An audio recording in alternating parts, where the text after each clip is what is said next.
LMD Magazine and EFM present Biz Talk, taking an in-depth look at today's biz landscape.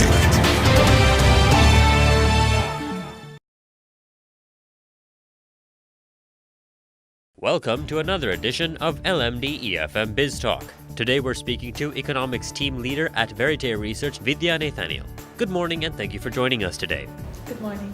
The Indo-Lanka Free Trade Agreement, which came into force in 2000, has given preferential treatment for food exports. However, Sri Lankan food exports to India have fallen significantly from 2011 onwards. Can you explain the reason for this? Yeah, so let me start off and explain the process followed when food products move from Sri Lanka to India. When exporters want to send food products, they are firstly tested at the border in Sri Lanka for compliance with export procedures, and then it enters the Indian border and it is tested again by the Indian authorities for compliance with Indian standards. Now, when it enters this border, there are two pressure points we have to note. One being tariff barriers and the second being non-tariff barriers. Tariff barriers are basically a reference to direct costs imposed on these products, be it taxes, duties, and any other visible cost you would see on it. Then you have non-tariff barriers, which are implied costs. So factors such as having a large number of documents to be filled in by the exporters, or long complicated processes, bureaucracy in the decision making itself. Factors like that will be non-tariff barriers. Now, although we entered into the Indo-Lanka Free Trade Agreement in 1998 and it came into force in 2000, this only deals with the issue of tariff barriers. It does not address the non-tariff barriers. So food exporters are able to benefit from the FTA by having duty-free access to the Indian market, but they are constrained by the fact that non-tariff barriers are still implemented on their food products, and as a result, food exports from Sri Lanka to India have fallen. Can you explain more about why non-tariff barriers are faced by Sri Lankan food exporters who export to India?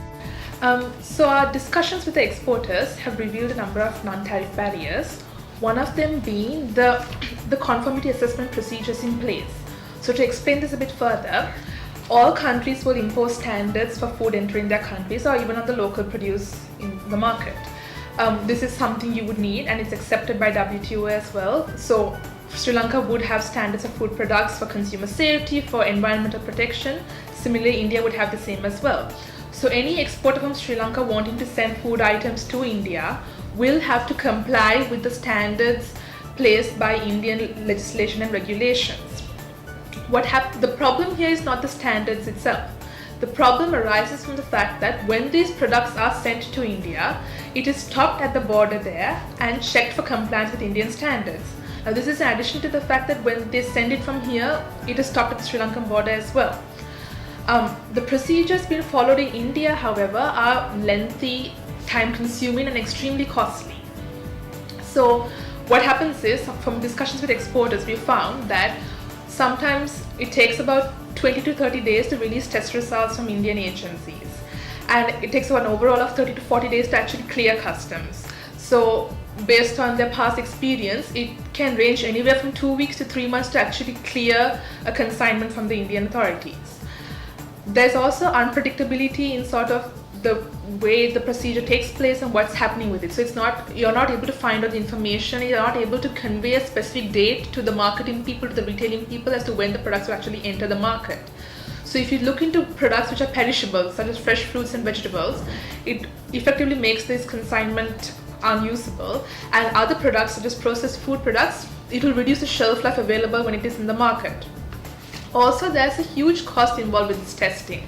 So at the Indian border, it can range anywhere from $4 to $70 to actually check a sample. What Indian authorities do is they insist on drawing samples from each and every consignment.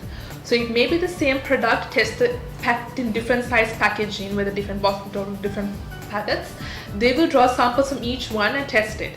So if it's a high value product like a specialty tea, drawing such large quantities of sample can be a big loss for the exporter.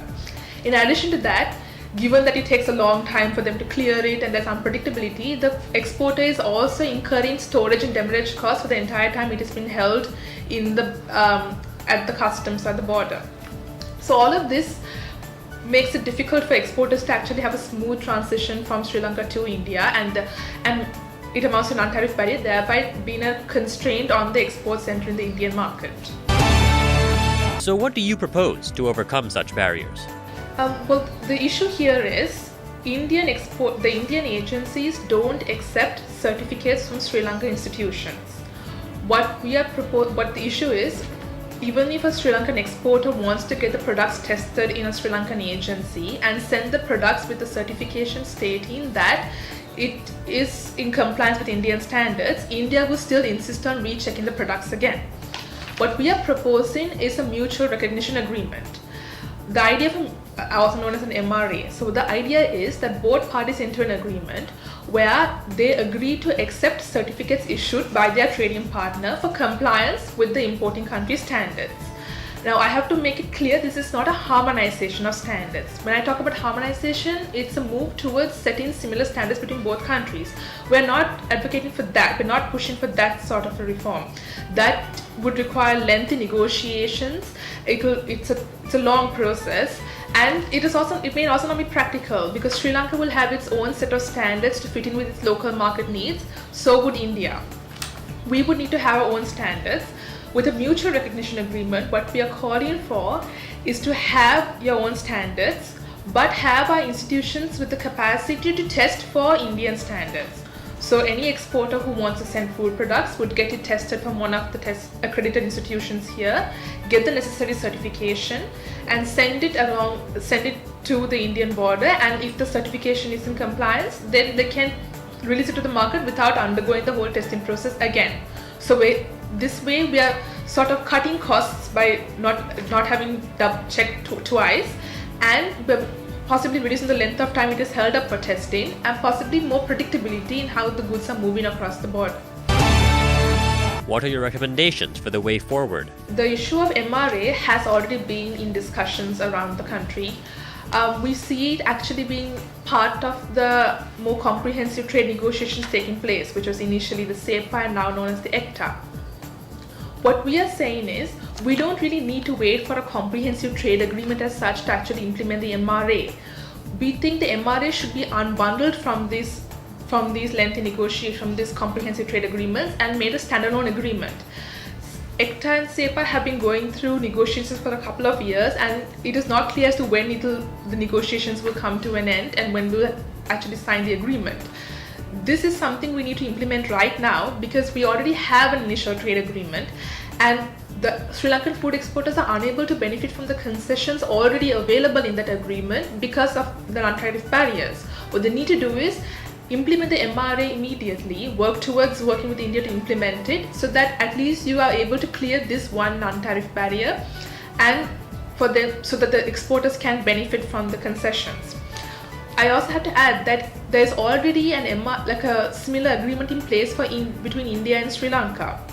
So in 2002, India signed an agreement with Sri Lanka where there are certain products which India can import to Sri Lanka with certificates from the Indian authorities testing for compliance with Sri Lankan standards. So when you have the necessary certification, these products enter the Sri Lankan market without being retested here. So we already have that facility for Indian products. We are asking for it to be extended for Sri Lankan products as well. Thank you for joining us today. Thank you.